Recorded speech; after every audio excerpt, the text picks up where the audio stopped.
People are people, so why should it be? You and I should get along so awfully. People are people, so why should it be? You and I should get along so awfully. A little bit of Depeche Mode.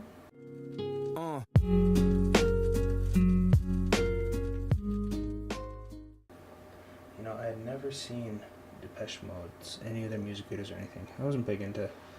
I liked music. I've always liked music, but I wasn't big into like MTV or anything like that. Never watching any of the content. And I saw a video of Depeche Mode. I looked them up just the other day, and gotta say, you never really know what to expect. Like, I don't know. It's funny when you see like Depeche songs that you've known for a long time, and then you go back and see like their music video, and it's like, who are these people? But those are the peoples. Today there was something that I wanted to bring up that I thought was kind of interesting, and I was thinking about our culture. I was thinking about culture in general and how it changes, and how what it is that makes the culture that I grew up in unique, or what is beneficial, I guess. And the thing that I fear is being lost from our culture. And there's probably a bunch of things, but the main thing is a sense of independence. A sense of independence individually. You look at like the highway system, driving. You look at you can't go anywhere without gas, and you gotta get gas from the gas station, so you're dependent on gas. You can't do anything. Your house has got electricity; it's tied into the grid, and without electricity, nothing in your house works. Plumbing, water, all of these things are very, very dependent, and it's very you have to have a working system, which is cool. It builds foundations, and it's enabled us to build some amazing things, but it also has deteriorated on the sense of independence itself. You think back, and I think back of like I didn't know I knew some of my grandparents, but I was named after one of my grandparents, and he died right before I was born, and so I never met him. But he was a turkey farmer, and he was just one of those guys that figured out, use it up, wear it out, make it do or do without, that type of a mentality where you make do with what you got, and you just live, And I remember there's this story of the family of how he got. My dad was telling me about this, that there was an anvil that they had, and my grandpa's dad, so my great grandpa, I think it was, he had built up a pretty good. I think he had learned blacksmithing, and he'd been a blacksmith of some sort, but his barn burned down, and everything got destroyed. All of his tools that he had built, or basically everything that he had built up over the course of his life, got burned down and destroyed. But this one anvil, and it was still in ashes, but the anvil didn't do anything to the anvil, and they just they rebuilt it. They rebuilt the barns. They made do, and that's one of those things that is cool. It's way cool to think about, like, how if everything you have is taken from you, can you rebuild? Can you brush off the dust and do it again? And with society focusing so much on materialism, on gaining things, even at the cost of going into debt for things, it really makes it so you are dependent on a lot of different things in life.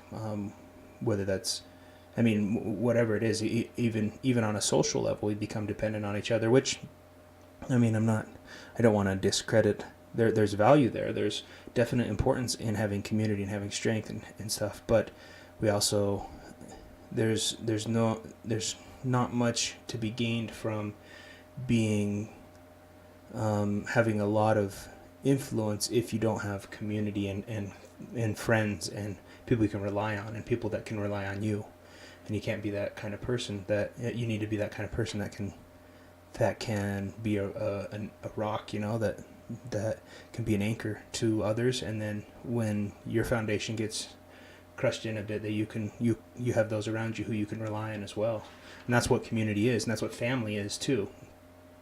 But the thing that I was thinking specifically today was about how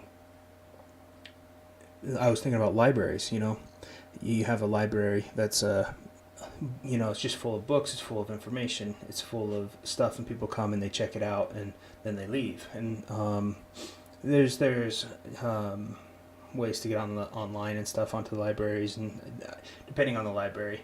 But I was thinking about our dependence on the internet itself, and how for our information, for our books, for all these different things, we need to be tied into the internet. And if the internet goes down, whether that's through natural disaster, whether that's through social disaster, like whatever, it doesn't matter. If the internet goes down, there's a lot of information that you no longer have access to, that you did before, that you relied on, that you became dependent on. And a library is kind of, in a sense, the purpose of it is to kind of protect against that, so that there's a localization of information that's public to anybody that needs it, and namely through books, but or articles or whatever's there. But the thing I was thinking of is libraries haven't changed much, but yet technology's changed so much, and I think that it would be beneficial. In fact, it might be imperative that we update our ideas of libraries, and to have a library that is not tied into the internet, that's not dependent on the internet, but yet has a broadcast range where it can broadcast wirelessly. You can connect to wirelessly if you come into town down that street, or down wherever it is, however the range of influence is, but you can connect to it directly through a device, through an app or whatever, and download the information, the books or the articles or the news, without having to rely necessarily on the internet. And it just would open up a communication that's local, that is independent, and I would see it, if something like this were to happen, I would see it being like a daily dump that the library would have. It would pull information from the internet to keep current events to keep, basically the database would grow and grow and grow, so that data would be an issue, but data is not that expensive. I mean, storage is not that expensive. And so the catalog can grow and grow and grow, and obviously you wouldn't download the whole internet. You download articles that somebody could either request articles if they wanted, but mainly they could, whatever the librarians or whoever it is that's managing it sees as important, and then the community can influence that, obviously. But the idea of a library being a place where you have information available to you openly and freely, provided by the community, which is paid for through our taxes and that, but yet independently, without the possibility of it being down, would be a huge advantage in the case that something that the internet does go down, or that the whatever happens.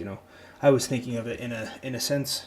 So the thing that makes me think of this is, like, I think of, okay, I try to take the little things in life that you're used to, like electricity, water, food, gas,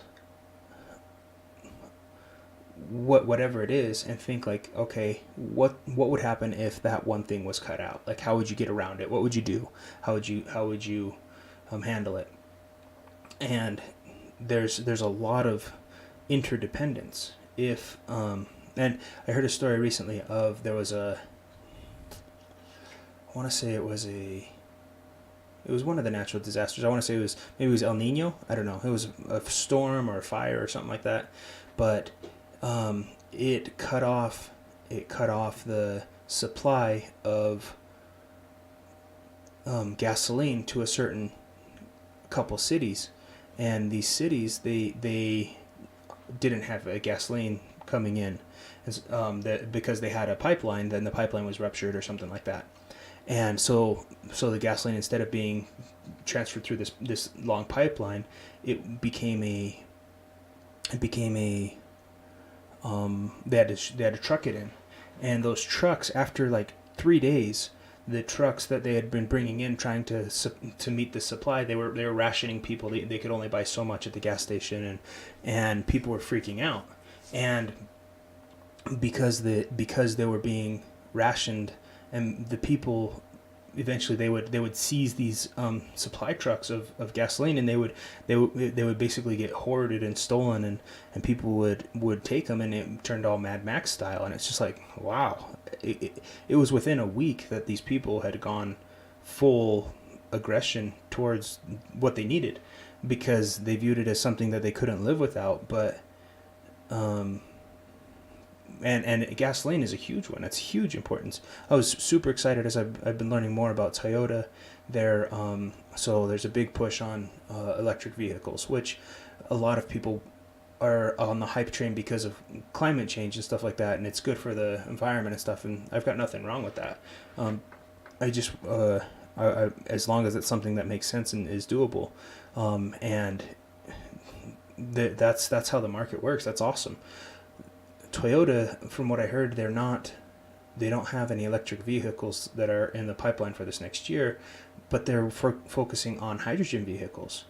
And I started researching a little bit into like hydrogen and how hydrogen fuel cells, and how you can basically create hydrogen through electricity and water, and I think the water has to have electrolytes in it, or some form of salt or something like that, so that it can take a charge. But you can supercharge water, and it emits the hydrogen. I still don't know. I'm probably saying stupid things because I'm still learning about it. I just started researching it, but from what I understand, through electrolysis. This is stuff that I learned a long time ago, and I don't remember it all. But imagine setting up stations where you, like, just a little, even at your home, solar powered electrolysis generator. What's like a way to create energy, create your fuel with what you have, so that it's a far more independent structure. So you're not waiting on giant corporations to drill the gas, I don't know, whatever, process it.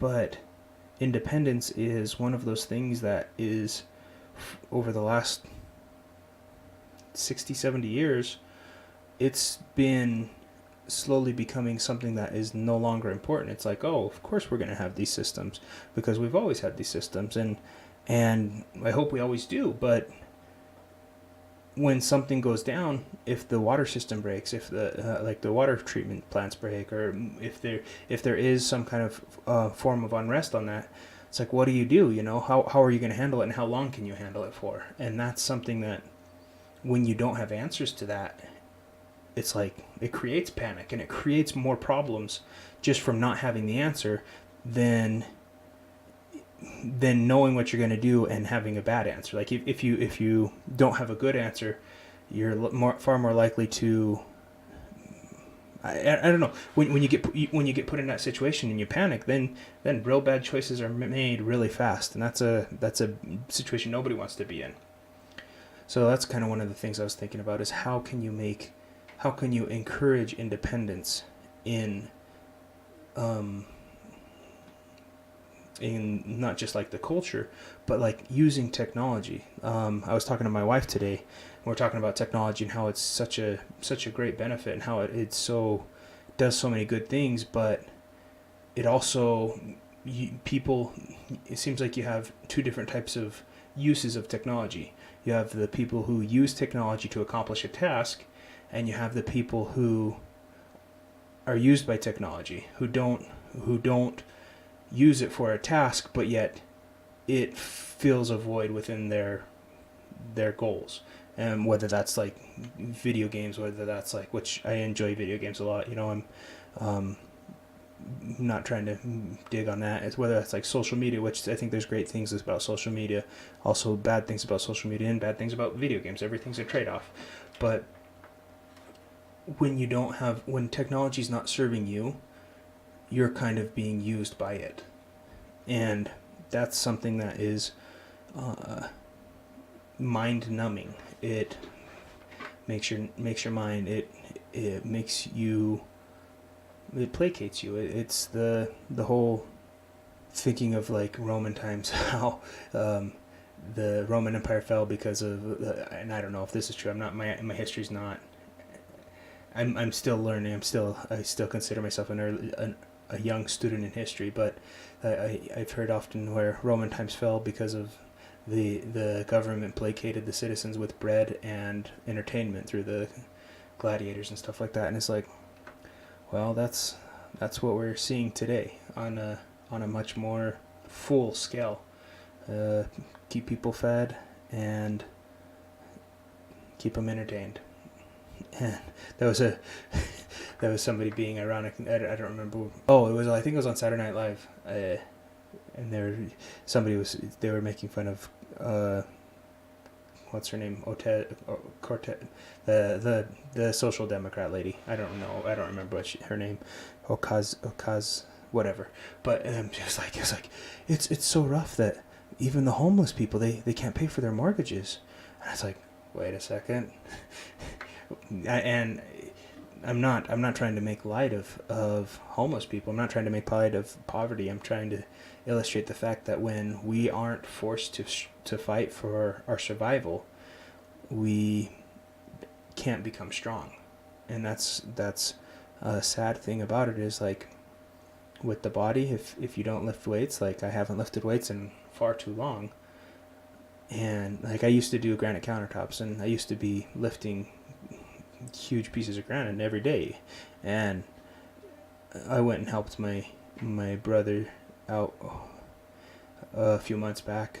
I don't remember, but I just recently I had to lift a piece, and it was big, but it wasn't huge, and it taxed me. It would put me to my limit, and I was just like, man, I've not done this in long enough, and it's seen its results of me not being as strong as I was. And it's just like, if you don't use it, you lose it. If you're not pushing yourself to grow or pushing yourself to the limit, then your limit gets reduced and your capacity gets reduced, and that's just part of life. And that's part of life in a lot of different aspects. You got to be wary of everything.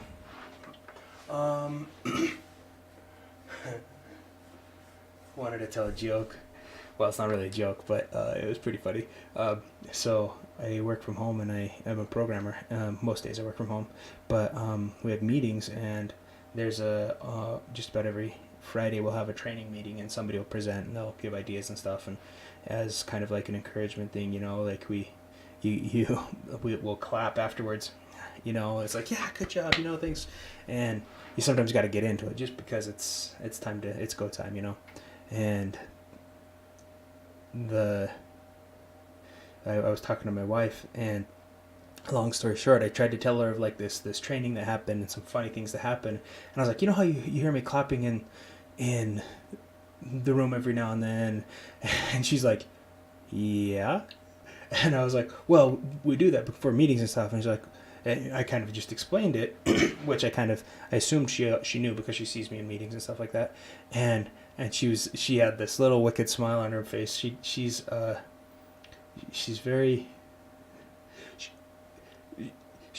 a wicked sense of humor, I guess you could say, but she's like, oh, and like I could tell like that she had more in her mind, and I was like, what are you saying? And she's like, I just figured you were clapping because it's you. and immediately an image goes in my head of just like somebody sitting at the keyboard like, and she wasn't making fun. She was teasing and stuff, but I could just see her. Oh, it was great. It was great. It's one of those things you had to be there for.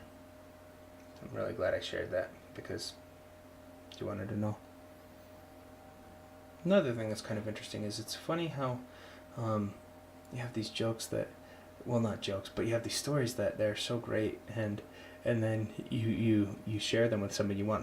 You want to have that like excitement and stuff, and it doesn't work out. And like we've got this running gag on at work um where we always explain jokes. Well, I always explain jokes. I have to take responsibility for this because I enjoy it so much. And it's like, even when you know that they understood completely, you still explain the joke just because it's like you're savoring that much more time they have to endure this dad joke or this whatever it is. And like it's funny because when when you deliberately explain a joke to somebody who already understands it, and and out of politeness they don't tell you to shut up. It's a savory type of a moment. There's something special. It's magical. If you haven't had the experience to try that, try it and look at them and tell them with your eyes that you know that they know already what you're explaining. And it's just fun, because there's several layers there's several moments where like they look back at you initially out of frustration, but eventually they enjoy it too. Anyways, that's all. I just wanted to share a few quick thoughts about independence. Boop boo doo boo. Oh, and Depeche Mode.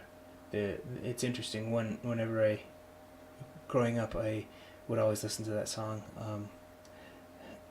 and it goes like, "People are people, so why should it be you and I should get along so awfully?" And they're singing this, and it's something that my brothers had a CD for, and my older brothers, and I would just hear it, but I never knew. My wife's the one who told me it was actually Depeche Mode who sings it, which I never knew, and I never really cared to look it up, but I would always sing the song or sing whatever song, and it was just kind of interesting how people are, like, whatever group you're in, whatever organization or work or friendship or church or community you're in, there's going to be people who you get along with and people who it's harder to get along with, and that's fine. Don't worry about it. Don't let yourself get caught up in the little stupid things. Just enjoy enjoy the differences of each other, but yet treat each other like with respect and with decency. Hold each other responsible for their actions and their opinions and their thoughts and stuff, but yet with kindness. And it's a good way to go. Rock the party.